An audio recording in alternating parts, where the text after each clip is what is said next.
আরে ও তো আমার বোন, ওকে তো আমি খেতে পারবো না। স্যার চুন্নির হাত কেটে গিয়েছে।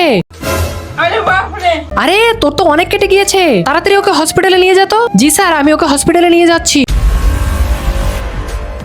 এই তোমরা কোন দিকে মন দিয়ে রেখেছো? কালকে তোমাদের হাতের লেখা দিয়েছিলাম, ওগুলো কি শেষ করেছো? জি স্যার, আমি তো করেছি, কিন্তু মনু করেছে কিনা জানি না। স্যার রাতে আমার অনেক ঘুম পাচ্ছিল, এই জন্য আমি ঘুমিয়ে পড়েছি। ঘুম এসে গিয়েছিল তাই না? পড়াশোনা বাদ দিয়ে শুধু ঘুম। ঘুমের জন্য কি তুমি স্কুলে আসো নাকি কিছু শেখার জন্য আসো? তার মতো এরকম আউ আউ করছিস কেন? সবাই তো বলতো স্যার নাকি কুকুর কুকুর, আজকে তো দেখেও ফেলেছি। হা হা হা। এই তুই কেন হাসাহাসি করছিস? পড়াশোনা বাদ দিয়ে শুধু হাসাহাসি? তোদের এই হাসাহাসি একদম বন্ধ করতে হবে। স্যার আপনি এটা একদম ঠিক করেননি, আপনাকে এর জন্য পস্তাতে হবে। বাচ্চারা তাহলে কিন্তু ছুটি হয়ে গিয়েছে, দ্রুত তোমাদের বাসায় চলে যাও। স্যার আপনি কি আজকে বাসায় যাবেন না? হ্যাঁ হ্যাঁ, আমাকেও তো আজকে বাসায় যেতে হবে, আমি এক্ষুনি যাচ্ছি, তুমি যাও আমি আসছি, চলো দ্রুত।